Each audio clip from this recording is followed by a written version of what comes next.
त्रियंच गति का वो चक्रवर्ती सिंहराज एक मनुष्य की भाषा को पहचानता है, लेकिन कैसे हो तुम साधक और साधिका जो अपने गुरु की भाषा को भी, अपनी परंपरा की भाषा को, आगम की भाषा को और आध्यात्म की भाषा को भी नहीं पहचान पाते हो।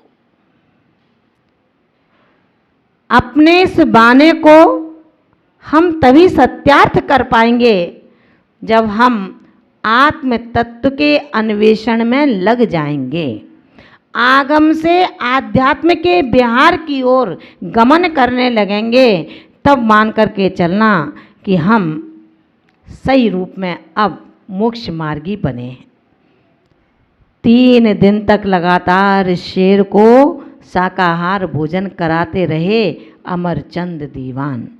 राजा ने जब देखा जैन धर्म की शक्ति को मान जाते हैं और जैन धर्म को स्वीकार कर लेते हैं।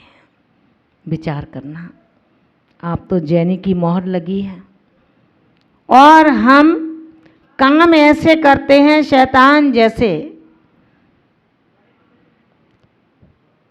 श्रावक आपकी भक्ति से, शक्ति से, पूजा से, सामायिक से, आवश्यक से आकर्षित होकर के आपका चेला बन जाए, आपका शिष्य बन जाए।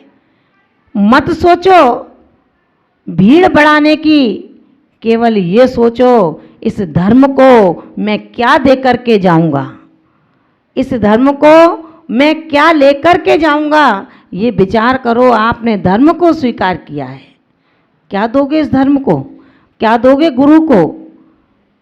जब तुम कुछ करोगे ही नहीं, असमय में पाप का घड़ा भर जाएगा और चले जाओगे शरीर को छोड़कर, लोग याद भी नहीं करेंगे कि इस संग में कौन कौन था, कौन कौन से साधु हमारे इस तरह के थे।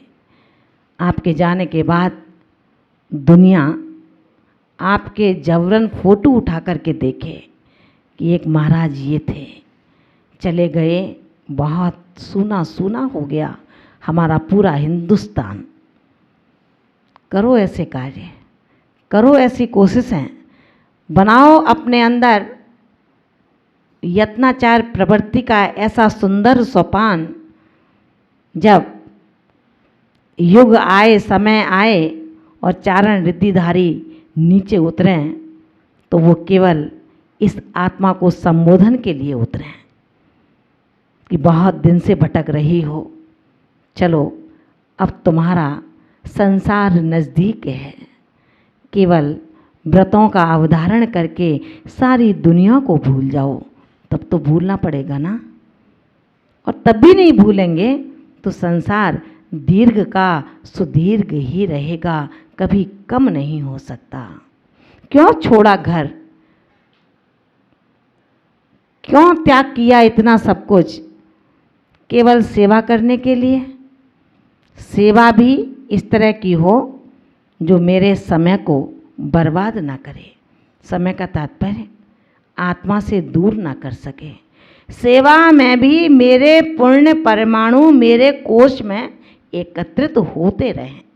पुरुषार्थ ये करना है। हम पुरुषार्थ क्या करते हैं,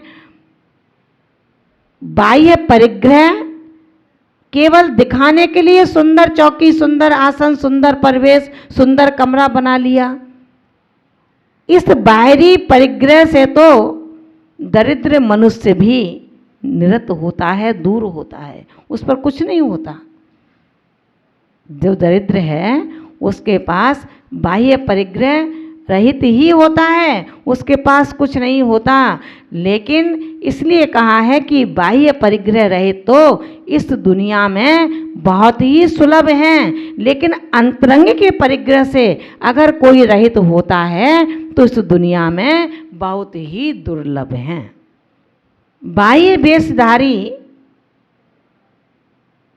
हे साधु, तू अपने इंद्रियों की सेना को कैसे भग्न करेगा, कैसे नष्ट करेगा। प्रयत्न पूर्वक मन रूपी बानर कोई नष्ट करने के लिए जनता के अनुराग का कारण मत सोच। कि कैसे श्रावक को अपनी ओर आकृष्ट करूं। जब पुण्य का योग होगा, अरहंत अवस्था में बैठे होगे, तो समोश्रवण खाली नहीं रहेगा, चिंता मत करना। और ये एक भी नहीं जाएंगे जो सामायिक में बैठे रहते हैं, तुम्हारी मीठी मीठी बातों के जाल में फंस कर के, जो ना सामायिक करते हैं और ना श्रावक को सामायिक की प्रेरणा देते हैं। ये एक भी श्रावक समम शरण में जाने वाला नहीं है। जो साधु की सामायिक के अंदर साधु के पास बैठ कर के बातचीत करता हो, चुपचाप सामान ला करके देता हो, उसकी इच्छाओं की पूर्ति करता हो, ध्यान रख लेना वो श्रावक अपने घर को बर्बाद कर देता है। जो भगवान महावीर के वंशजों के परिवार को बर्बाद करेगा, उसका परिवार कब सुख शांति से रह सकता है। आप उस साधु के लिए ऐसी धारणा मत बनाओ कि ये साधु मेरा है। आज देश के अंदर जितने साधु हैं वो सब आपके ही हैं, किसी दूसरे के नहीं हैं। और यदि आप भी उसमें मिल जाएंगे तो आप भी भगवान महावीर के वंशज कहलाएंगे। मत बैठो श्रावक को सामायिक में आकर के, मत दो चुपचाप चीज़ें ला करके, मत बोलो छिप छिप करके, क्योंकि ये आपके गुरु का परिवार है। आपका गुरु आप पर ही विश्वास करता है। यदि विश्वास को खो दोगे तो क्या कोई शिष्य और भक्त गुरु के विश्वास खोने के बाद सुख और संपन्नता को प्राप्त कर पाया है? विचार करना। यही कहते हैं आचार्य कुंद कुंद स्वामी कि जो मुनियों के चक्रवर्ती हुआ करते हैं, ऐसे वो गुरुराज, ऐसे हमारे प्राणाधार, ऐसे श्रेष्ठ मुनि जो सम्यक दर्शन, सम्यक ज्ञान, सम्यक चारित्र, तप, इन चार आराधनाओं को जिन्होंने प्राप्त कर लिया है, इसके विपरीत जो भाव रहित हैं, जिनके पास चार आराधनाएं नहीं हैं, व्यवहार निश्चय सम्यक्त का कोई आचरण नहीं है, मात्र बाह्य वेश से मुनि हैं, वे दीर्घ काल तक संसार में परिभ्रमण करते रहते हैं। आचार्य भगवान ने कहा है कि जब तक सिद्ध निवास में सिद्धों का निवास रहेगा, ऐसे शिथिलाचारी बाह्यवेशी साधु का जन्म मरण का उन्मंजन निमंजन होता ही रहेगा। अगर जन्मोन्मार्जन से उन्मुक्त होना चाहते हो तो आपको छोड़ना पड़ेगा, बुद्धिपूर्वक सब कुछ त्याग करना पड़ेगा। आपने दीक्षा को धारण किया है, उसकी समीक्षा नहीं होना चाहिए। अभी भी हम सबके पास बहुत समय बाकी है।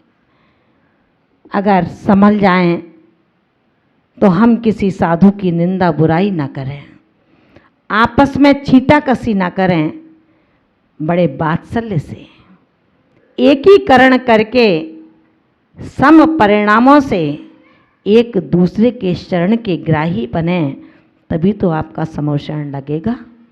समम शरण यही कहता है जहाँ सबको समान अवसरण मिलता हो, जहाँ सबको समान शरण मिलती हो, वही तो समम शरण है।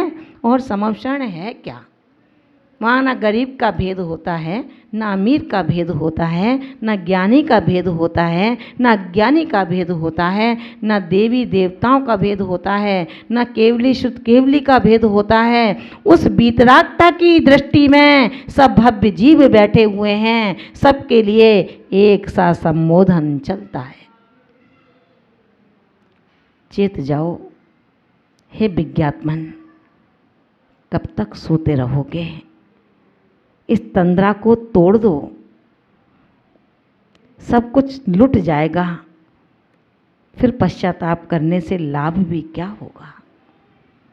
कुछ नहीं मिलेगा, सिर्फ कर्मों का ऐसा जंजाल लोहे के जाल को तो चूहा भी काट देता है, लेकिन कर्मों के जाल को तो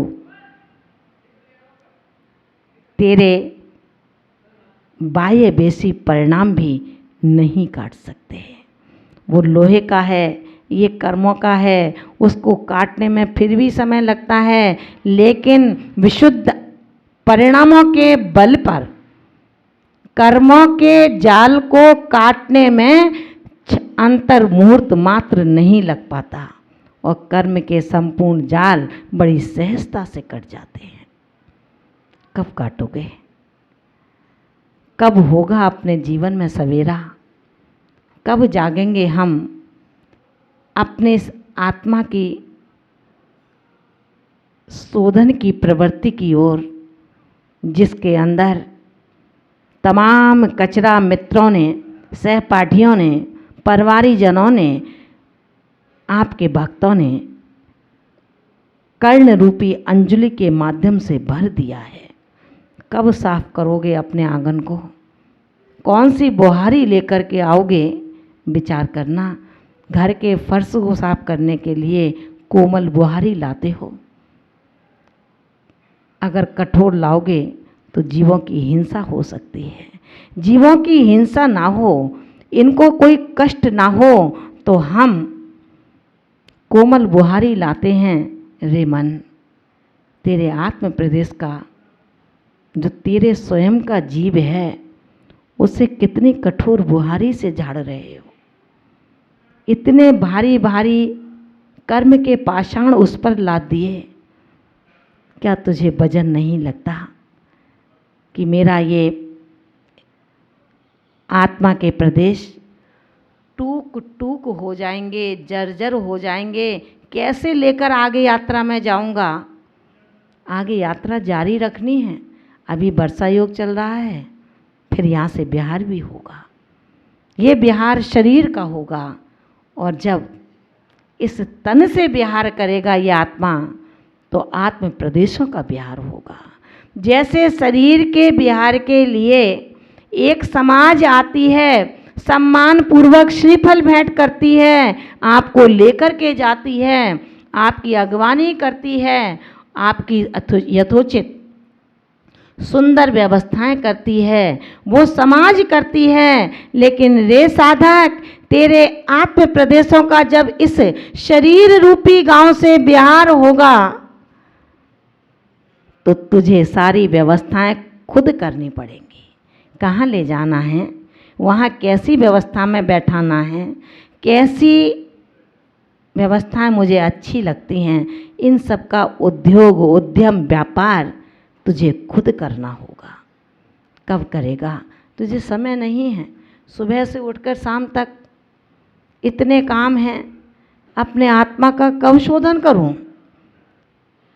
परम गुरुदेव कहते हैं, रे भव्यात्मन, आत्मा का शोधन करने के लिए अलग से किसी कमरे में नहीं बैठना, अलग से किसी मित्र के पास नहीं बैठना, अलग से उसका कोई पाठ नहीं पढ़ना। जो पाठ आप करते हैं, जो कृतिकर्म आप करते हैं, जो आवश्यक आप करते हैं, उन आवश्यकों में तीर्थ वंदना है। उन आवश्यकों में अतीत की आलोचना है। उन्हीं आवश्यकों में जो जीव जल गए हैं, मल गए हैं, टुकड़े हो गए हैं, उनका पश्चाताप है, निंदा है, गरा है। सोच के पढ़ो, अर्थ को समझ के पढ़ो। बस यही तो इस आत्म प्रदेशों के बिहार की एक सर्वोत्तम व्यवस्था है। जब तुम इन पाठों को अर्थ और शुद्ध उच्चारण के साथ ग्रहण करोगे, तो आपकी आत्मा के परिणामों का सुंदर शोधन होगा। समझ रहे हो ना? जल्दी जल्दी पास करेंगे तो शोधन नहीं होगा। अगर शोधन हो रहा होगा तो उस पर भी और कर्म कालमा का आवरण चढ़ जाएगा। इसलिए हम सभी कोशिश ये करें कि अपने इन महाव्रत रूपी शिखर पर सम्यक दर्शन के ऐसे कलश चढ़ाएं जिनको देख करके मिथ्याति स्तंभित हो जाए और आपके चरणों में आकर के गौतम की तरह सर्वस्व अर्पण कर दे। महावीर के समोषण को देख करके गौतम का मान विगलित हो गया। प्रकांड विद्वान, वेद वेदांतों का पाठी, सैकड़ों शिष्यों का गुरु भगवान महावीर ने कोई प्रयास नहीं किया, आओ तो सही जाओ तो सही। याद है ना, आश्रम में जब एक गाय भक्त ने दान में दी, चेले ने कहा गुरुजी एक भक्त बढ़िया गाय दे गया है। गुरुजी ने कहा बहुत अच्छा है बेटा, बांध दो। जो दान दे गया था भक्त दूसरे समय में आया और गाय को खोलकर ले गया। उस भक्त ने फिर कहा गुरु से जाकर शिष्य ने, गुरुजी जो भक्त गाय दान कर गया था वो वापस ले गया। गुरुजी ने कहा बहुत अच्छा, वापस ले गया तो बहुत अच्छी बात है। शिष्य बोला गुरुजी समझ नहीं पाया, आखिर जो गाय दे गया था तब मैंने आपसे कहा तो आपने कहा बहुत अच्छा, और जो गाय ले गया तब मैंने आपसे कहा तो आप कहते हैं बहुत अच्छा। मैं आपका आशय समझ नहीं पाया। पता है गुरु ने क्या कहा? गुरु ने कहा बस अनुकूलता और प्रतिकूलता में सम रहो। वो गाय दे गया तो अच्छा इसलिए था कि दूध मिलता, हम दूध पीते।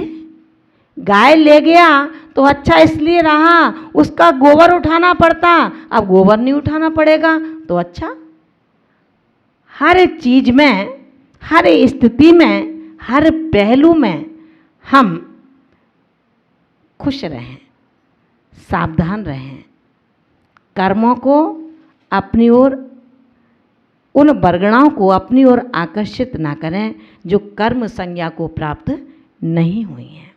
हम तमाम व्यवस्थाओं से, आप देहधारियों से छिप सकते हैं, जो शरीरधारी हैं उनसे छिपकर काम कर सकते हो, और किसी को क्या पड़ा, जो तुम्हें समझाएगा वो खुद ही समझ जाएगा ना। लेकिन अंतिम समय है, जो महोत्सव के रूप में होना चाहिए वो दर्दनाक रूप में होगा। तो किसको दर्द होगा, किसी दूसरे को या खुद को? ध्यान रख लेना, आपका मरण सुमरण हो, मृत्यु महोत्सव हो, समाधि मरण हो, सम्यक्त रहित साधु वो ही होता है जो देह से अनुरक्त है, कसायों से संयुक्त है, विषयों से आसक्त है, आत्म स्वभाव से परे है। ऐसा साधु संसार का परिभ्रमण करने वाला होता है।